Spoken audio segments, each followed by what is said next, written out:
Hello, hello, foxy people.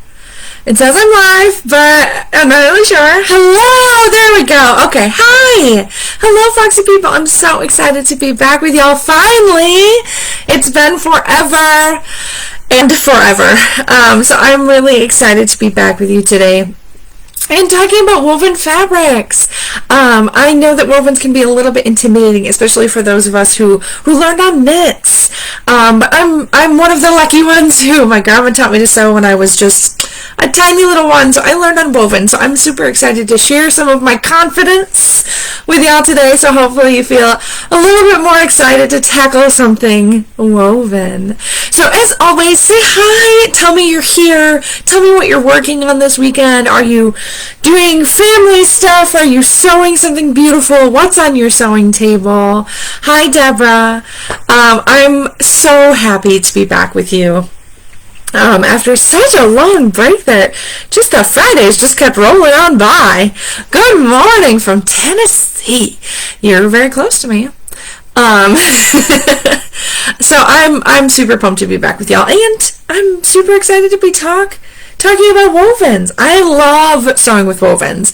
I tend to sew knits because they're so fast, but I was scared of knits when I first started them.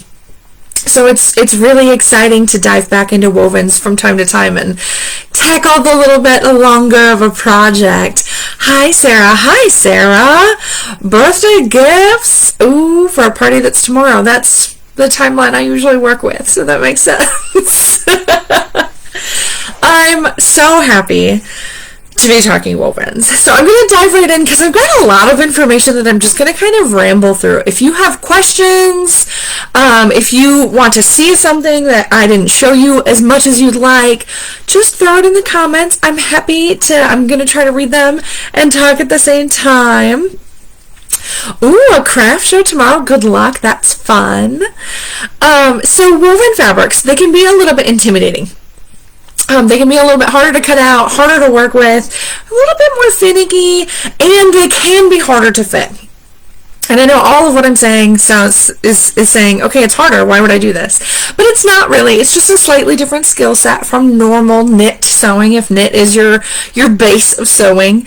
But I think the end result is really nice, really wonderful to have a fitted woven garment that's a little bit more structured, actually fits, because a lot of ready-to-wear, unless you're the exact shape that they draft for, is not quite right. That's why we sew, right?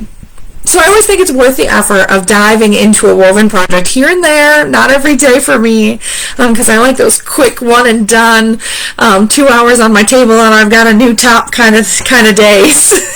Hi, Shayna. Debbie, I love seeing people who love wovens. That's wonderful. So I'm going to suggest a few a few fabrics that we have that are a little bit more beginner friendly. So if you want to start with something that's still going to be a little bit flowy, a little bit beautiful, but a little bit easier to work with than some of the more complicated patterns, I'm going to suggest the Bubble Crepe, the Airflow, Barbie, Chambray, Poplin, Crepon, flannel, and peach skin. There's a lot of fabrics, and there are varying degrees of ease, I think, to work with. Poplin is probably the easiest one, and the rest of them are just a little bit finicky, but not hard by any means. If you can work with a variety of knits, you can definitely tackle them. Sarah, same. I am 5'8". I know that you guys see like 2 feet of me, but I'm 5'8", so everything is always too short, and then because I'm only 5'8", the long stuff tends to be too long. So it's a whole terrible situation ready to wear clothing. So I am very happy to be able to make my own stuff and make it so that it actually fits me. And for me, isn't a tent, because a lot of plus size ready to wear is very tent-like, and that's just not my style. I much prefer fitted and comfortable over short. And I'm getting a notification. I'm so sorry. Try closing other applications or browser tabs. If you guys are experiencing interruptions to my broadcast, I'm very sorry. Let me close a few things on my desktop because I always have too many things open, always. And let's see if that helps make this a little bit smoother for you. So I'm just gonna ramble while I chat at you and close things down. Hope I don't need to remember what these are so I can open them later. Yes, poplin is one of my favorite fabrics to work with, Debbie. It's so easy, and it gives this beautiful crisp finish that is so professional looking, with very easy to work with fabric, which is wonderful. Oh, I'm so glad to hear all is well. Well, I just closed a bunch of stuff, so hopefully it remains good, and my computer can keep up. My sister is also, she's at a conference for school right now, which is of course on Zoom, so we're using all of our Wi-Fi today. So I'm going to start right at the beginning. For woven fabrics, it's super, super important to cut properly when you are sewing with woven fabrics. And I know that sounds so silly to say, but you really want to make sure that your fabric is pressed and doesn't have any creases, because those creases, when you flatten them out, end up changing the shape of your garment, throwing off the grain line. A lot of really bad things can happen, even with small wrinkles throughout. I always give it a nice quick press before I get started, and I try to take my wovens out of the dryer as soon as they're dry, or even just before they're dry, to let them finish drying flat or hanging, or if it's a really, really, really long cut, I will just take up my whole table, which is very inconvenient, but it gives me the best fabric to work with, so it's usually worth the effort. You want to really make sure to square off your fabric and make sure your grain is running straight. Some fabrics are easier than others. Some won't shift as much off of grain. Like poplin is really easy. I don't have anywhere near as many struggles with poplin shifting off grain on me while I'm working with it, versus say something like a rayon challis, where if you breathe near it wrong, sometimes it'll shift a little bit. So you have to be a little bit more careful depending on the severity of your fabric, and your just experience working with it. You do want to make sure you're cutting on a really large flat surface, because any fabric hanging over the edge of your table can skew that grain line and mess with your final product. Deborah, there are days that I forget to press, and then I always regret it in the end. Always. So you do want to make sure your fabric isn't pulling anywhere, it's not distorting the fabric while you're cutting. This, I will say, it's especially helpful to make sure that it's not distorted if you have a pattern.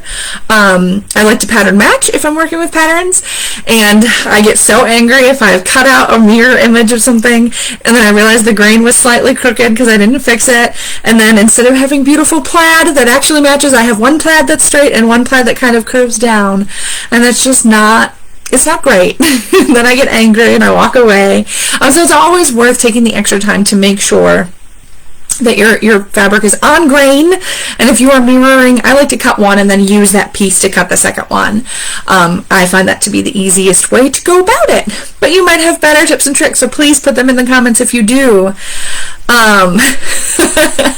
So you do want to make sure to use sharp pins. Blunt pins can distort your fabric and create runs, and then good sharp scissors or a rotary cutter, using as singular straight cuts as possible. So it's not great to do the choppy cut. That's how you end up with a sad seam allowance line. So nice and smooth and straight as much as possible. I do prefer a rotary cutter for cutting wovens. To be fair, I use a rotary cutter for cutting all of my garments out, because I like to just let the fabric be, and then I cut around it rather than moving the fabric to get my scissors underneath. But both methods work just fine. So you want to be careful not to shift the fabric while you're cutting it. If you can, place the pins in the seam allowance if you're worried that your pins are going to damage your fabric. Forgot the word fabric. This is a fabric chat, and I forgot the word fabric. And then you do want to cut your slippery fabrics in just one layer to avoid distortion. So if you have something that your pattern is intended to cut on the fold, go ahead and lay that flat, create a second half of the pattern piece with more paper, and cut it as one, and you'll be so much happier with the result and the amount of work that goes into making it. I promise. It's worth it. It's always worth it. Having that fold in there can sometimes really just take, say, like a yoke pattern from, oh, that's beautiful, to, why is my yoke hanging weird in your final product? And sometimes it's not obvious until you've finished. So it's worth it to cut one layer at a time where you can. And then stay stitching. Stay stitching is the most important step I think you can take in working with wovens. You want to, anything that's cut on a curve, your neckline, your arm size, anything that's kind of that major curve, you should stay stitch pretty much as soon as you cut it. I'm very lucky with my table space, so I cut right here where I'm filming, and then I have a sewing machine just over to my right. And so I have it set up so that I cut and I literally just take it right to the machine and stay stitch. And you always want to stay stitch from the center out. So from your neckline, start in the middle, go to one side, come back to the middle, and sew from to the other side. And what that does is it prevents the curves that are cut on the bias from stretching out while you're doing nothing with it. Sometimes you're not even doing anything, but that neckline sure can stretch out, and then you end up with a top that's like hanging over here or drooping and way bigger than you intended it to be, or your sleeve won't fit into your arm site anymore, or your waistband doesn't fit onto your skirt because your skirt has grown 12 inches, and it really can be anywhere from just a little bit askew to a lot, depending on what you're working with. So be sure to stay stitch just as soon as you can in the process. If you don't have a setup where you can cut and then sew, cut, very gently set it aside, manipulate it as little as possible, and then take it to your machine when you've got your machine set up. So that is the important part of cutting. I have a few tips for construction and finishing as well. So it's obviously you have to finish your raw edges in a way that you don't typically have to with knits. If you don't have a serger, you can just sew knits on a regular machine and just leave the edges because they don't fray. But woven fabrics will fray and they'll unravel, and then you won't have a garment anymore. So it's super important to finish them. The most classic, I think, method of finishing them is with a French seam, and that's basically where you put them wrong sides together first, and you sew half of the seam allowance. It's usually a 1/4 inch, and then you trim that, press it so that seam line is right in the middle of the fold, and then you sew the other half of your seam allowance, and that just encloses all of the raw edges. It's a really strong seam because there's 2 seam lines per seam, which is really great, and it honestly, once you get used to the process, it doesn't take that long. When I'm sewing wovens, I either use French seams or I'll serge my edges to finish, and the amount of time it takes to do them is about the same because I do use 2 seams when serging as well. Also, my seam allowance right on my seam line on my regular machine, and then serge the edges just to finish them off. So it's still 2 seams, but either way it finishes it off. So depending on what I'm doing and what kind of rush I'm in, I might just stitch and serge, or I might do a French seam. But they're so beautiful. Debbie, yes, it really can turn your project into a nightmare. I've had projects where I'm doing a skirt and all of a sudden the skirt can fit 2 of me and it was only supposed to fit 1 and a little bit of me. And it's not good. It's definitely worth the time to do it right. You also can use pinking shears in your seam allowance to help deter fraying of the raw edge, because that pinking shear means that everything is on the bias, which is less likely to fray. You can turn the seam allowance over on itself and stitch it in place. That's kind of fiddly work, but it's definitely a very beautiful finish, and it's all invisible to the outside of the garment. You can do flat felled seams, which are one of my favorites. They're typically used in denim. The denim jacket that I just made and shared, did I share that in our group, or did I only share that for the pattern? I made a cute little Kingston jacket, and if I haven't shared it here, I will, because it was adorable. But you use a flat felled seam, which basically uses a wider seam allowance, wrong sides together, and then you trim one of them down and fold the other over on itself, and that's how you get that look of 2 seam lines on denim, like a denim jacket. They're beautiful. They take a little bit of extra effort because they're a little bit fiddly, but they're always worth it, and it's such a strong seam, which really just adds a lot of durability to things like jeans, which is why they're most likely used there. You can also use bias binding to finish off the seams. Sometimes it's called a Hong Kong finish. There are so many different ways you can choose to finish your seams, but you do need to make sure to finish all of your raw edges so that nothing falls apart after you've made it. And then also, you obviously just want to make sure your needle is designed for your fabric and your sewing machine, and press. I cannot tell you the difference it will make if you press throughout your construction of a woven garment versus not pressing at all. You can be the best seamstress in the world, and if you do not press throughout the process, your end result might look a little bit handmade, a little bit homemade, and not the best of ways.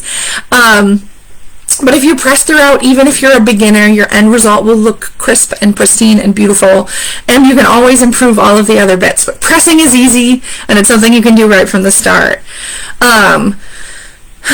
A pinking zigzag blade for a rotary cutter works beautiful, and I agree. I like that so much better than pinking shears. They hurt my hand to use pinking shears, so I love pinking blades for my rotary cutter. They're just a little bit harder to use in tighter spaces, but in those spaces I'm typically switching to regular scissors anyway because I don't have as much control with my pinking shears.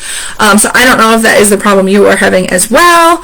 That is my problem. My hand hates pinking shears. Maybe I need a higher quality pinking shear. I don't know. So the other big question people have for wovens is fitting. And it is the scariest part, I know, because getting it to fit right is a little bit scary. But if you choose projects that are beginner friendly, like the brunch blouse that I'm wearing right here, where there's a dart, there's an individual dart, which I can't even see in my camera, so I hope you can see. But it's a pretty easy dart. But there are patterns that don't have darts, they don't have closures, you don't have to worry about zippers or buttons or anything like that, that are nice and simple fit, so you can practice your woven techniques before you dive into the scary world of fitting, which isn't super scary, but I know it's a lot to take on at once. To learn all of the stuff for woven fabrics and all of the stuff for fitting wovens, it can just be a little bit easier to pick a pattern that doesn't have as many fitting needs, and it's a little bit less intimidating to start with. I particularly like the Laura from Rebecca Page. It's basically a shift dress, super cute. It's got a little bit of a cocoony bottom. It looks amazing on everyone. It doesn't have set-in sleeves, so it's really quite a quick sew. That one takes me about the same amount of time as a knit top to make a top length.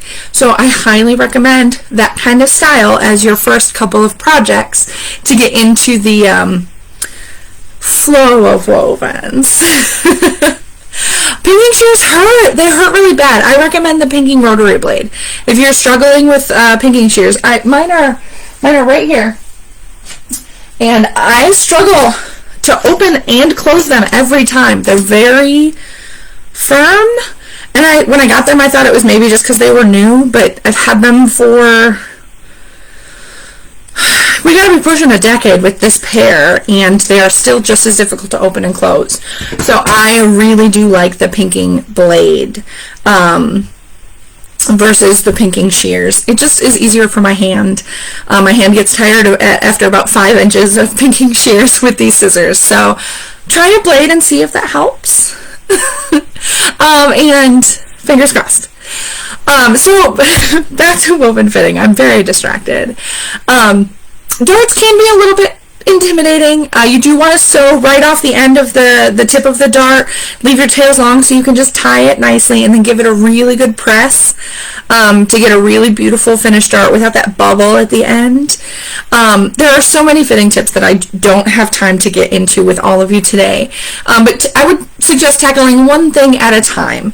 You really do need to measure accurately and grade your sizes carefully because you don't have as much forgiveness in the fabric as you do with woven or with knit fabrics. I always recommend a muslin. Always, with everything, even with knits, I recommend a muslin, especially if you're doing a lot of fitting, but with wovens it's particularly important. I'm so glad we're talking about pinking shears because I didn't know others struggled with them either. So when you're choosing your muslin fabric, make sure you're choosing something that's kind of similar to what your final result will be in, because if you're making something out of a chiffon in the end result and you're using a typical muslin fabric, it will look very different on your body. So you have to keep that in mind, and you won't get the same drape or comfort level as you will with a chiffon. and a quilting cotton. And I think the most important part, the thing that I see most often with people trying to muslin wovens, is you have to pay attention to ease. Woven garments have positive ease. They have wearing ease built into the pattern, so you can breathe and sit and exist, and the fabric isn't strangling you, because knit fabrics can just kind of breathe with you, but woven fabrics typically cannot. So you do need to make sure not to take out all of that wearing ease in a woven pattern. You might look at, say, like a skirt, a pencil skirt, and say, no, I want a fitted pencil skirt. You can achieve a fitted pencil skirt look with wovens, but if you take out all of the ease, you'll just be a very beautiful standing skirt wearer. So make sure to pay attention to ease. Try a muslin first before altering too much of it out, and make sure to sit when you're trying on your garments. Sometimes I'll be like, oh, this looks beautiful, and then I sit down and everything squishes a little bit, and suddenly it's not so comfortable. This is the brunch blouse from Patterns for Pirates. It's got a cute little waist tie that you can't see because I'm too short for my camera, where I've got my camera right now. Let me try that. Yeah, it's got a cute little waist tie. I used the reverse of this fabric for the sleeve cuff and the waist tie for a little bit of accent, and it's so comfortable. I think this is the dress length. I also think that I've gained a couple of inches since I made it, so I'm going to, I think, cut it down into top length so that it's a little less long tunic, super short dress, and a little bit more shirt that I can wear. Yeah, it's never good when you sit down and hear a rip or just seams popping. So always take into account that wearing ease.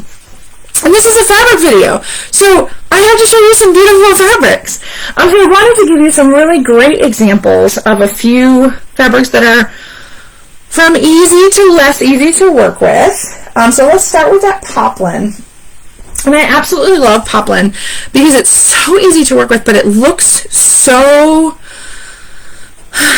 professional when it finishes. It has a light sheen to it. I'm scrolling, I'm not showing you fabric. So it has just a little bit of a sheen to it. Poplin is often just a cotton spandex, and it's the finishing that gives it that beautiful finish. So I know we have some pictures of this blush pink up in the group. I feel like there was an Easter dress that was just adorable. But this is our blush pink cotton poplin. It's so easy to work with because it's really stable, and it's perfect for those really structured dresses or tops. I just realized I think I need a button-down top out of this for that classic pink button-down. So beautiful, so easy to work with. And you can see that the drape on it, it has beautiful drape, more so than like a quilting cotton. But it's got some good body to it. It has a nice firm hand, and it's just beautiful. Poplin is one of my favorites. I believe we also have this in black right now. And then what else do I want to show you? Oh, I am wearing the crinkle chambray. I was gonna say chiffon, and it's just not right.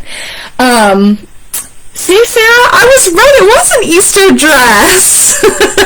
So search for Sarah Maddox in the group and see her beautiful Easter dress. So this that I'm wearing in this brunch blouse is the crinkle chambray in rust dove. And this one is also super easy to work with. It doesn't, the grain line doesn't shift a ton when you're sewing with it. It has a little bit more drape than that poplin. You can see how beautifully that drapes. The wrong side is stunning, so you can use it as accents. That's what I did here.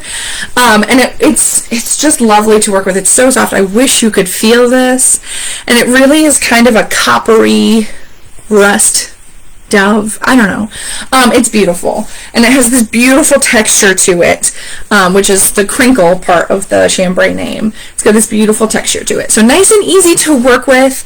It's a little bit more stable, a little bit heavier. This one's a 160 GSM. I forgot to say the poplin is 120 GSM.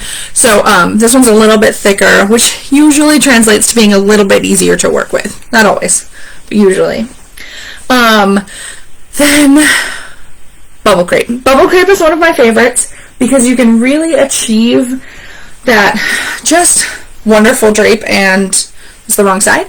The wonderful drape and just softness. Like, look at the drape on this.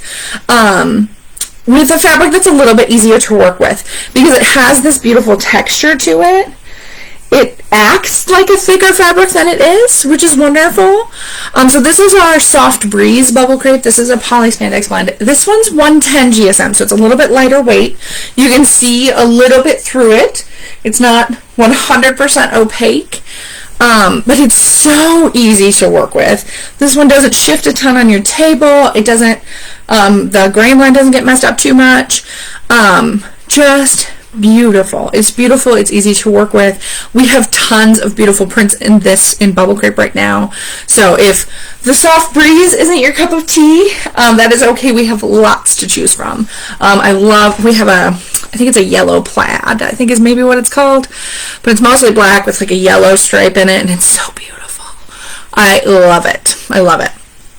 And then if you want to get into a little bit more complicated of patterns to sew with, the Rayon Challis is one of my favorites, but it is a little bit more challenging. It does shift a lot more when you're sewing with it.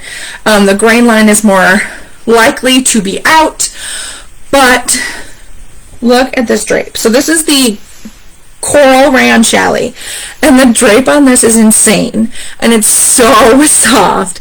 I love Rayon Challis. It's perfect for that beautiful flowy summer dress that has a little bit of like a bounce when the wind hits it, and it just like snaps a little bit. I love it. I love it. So this is the Coral Rayon Challis. This is 100% rayon. It's 120 GSM, and it's so beautiful. I absolutely love the look and feel of Rayon Challis, but it's definitely a fabric that I need a Saturday to work with and not an evening after work or a stressful half day. I like to have a whole day when I'm going to be working with Rayon Challis. It is lovely. The end result is always worth it, but it is a little bit more of a headache than, say, the Bubble Crepe to work with. But I do love this coral. I think I need something out of that. And then one of the more complicated fabrics that I don't love working with, but I always find the end result to be worth it, is definitely chiffon. And there are tricks out there where you can use like Jello to stabilize it and all kinds of things.